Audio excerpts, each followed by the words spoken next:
If you take the assumption that disclosure is, and I think the chairman used the sunlight is the best disinfectant, then we should simply have all political money be disclosed, where it comes from, and the citizens can decide on what impact that has. And we have legislation like that the chairman has sponsored. We voted on it 3 times. And I would invite my colleagues across the aisle to join us in ending dark money on both sides. It's quite interesting that if, in fact, there's more dark money on the left, that it's only one side of the aisle that wants to end dark money.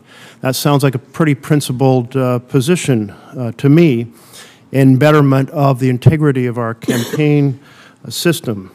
Now, Dr. Oreskes, my understanding is that Exxon worked with public relations firms to have strategies like saying it's committed to the depth and breadth of climate solutions, that it wanted to reframe itself as an energy company rather than a gasoline or fossil fuel company, that increased its favorability by 10%, that it put forward that it's strongly aligned with Paris, all of which is a way of saying, hey, folks, don't pay attention to our massive fossil fuel undertaking. We're somehow a good guy. Is this the basic strategy of Exxon and other major fossil fuel companies?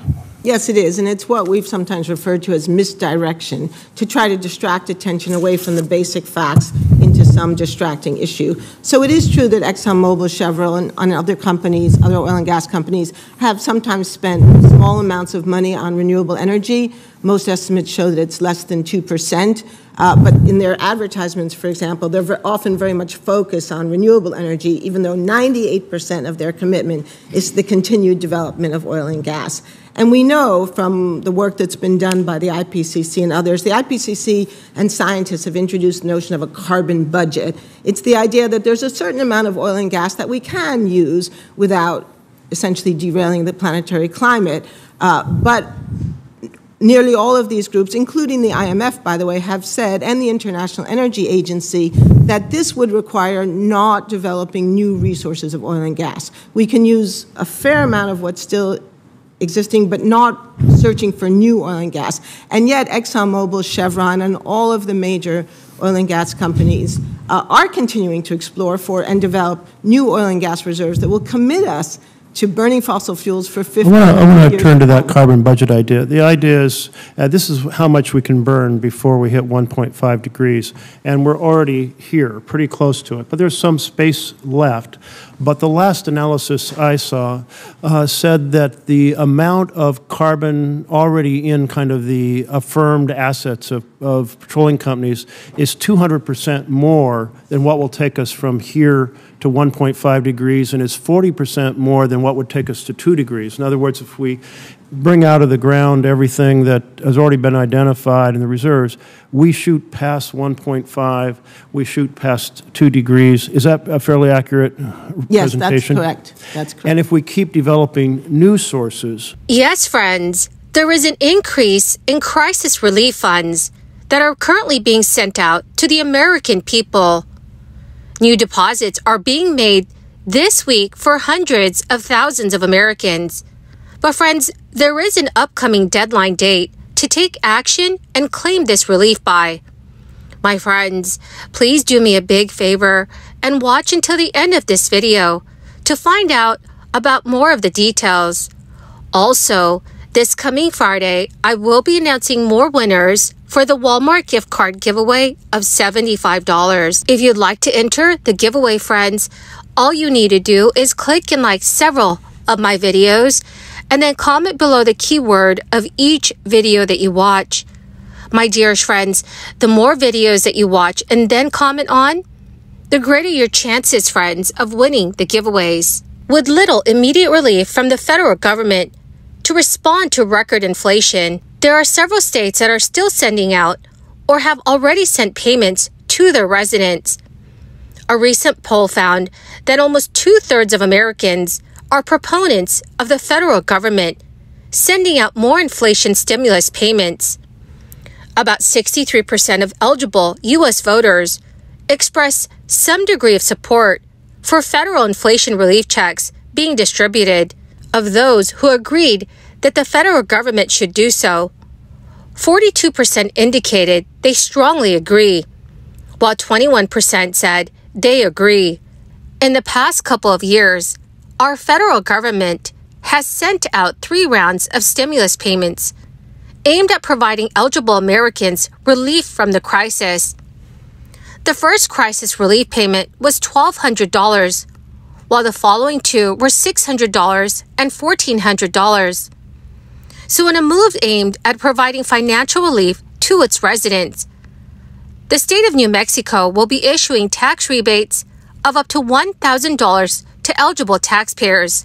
This exciting development comes as welcome news to all residents of the state who filed their 2021 taxes. Single filers will receive a generous $500 check, while married couples filing joint returns will enjoy the full $1,000 rebate. Paper checks are currently printing and being distributed. Governor Michelle Lujan Grisham expressed her great enthusiasm for these rebates, emphasizing that it was a personal priority for her. New Mexico is experiencing a fiscal year surplus thanks to high oil prices, and as a result, the state is expected to return over $673 million back to its taxpayers. For those who have not yet filed their 2021 tax returns, you still have time to do so, as the deadline is May 31st, 2024.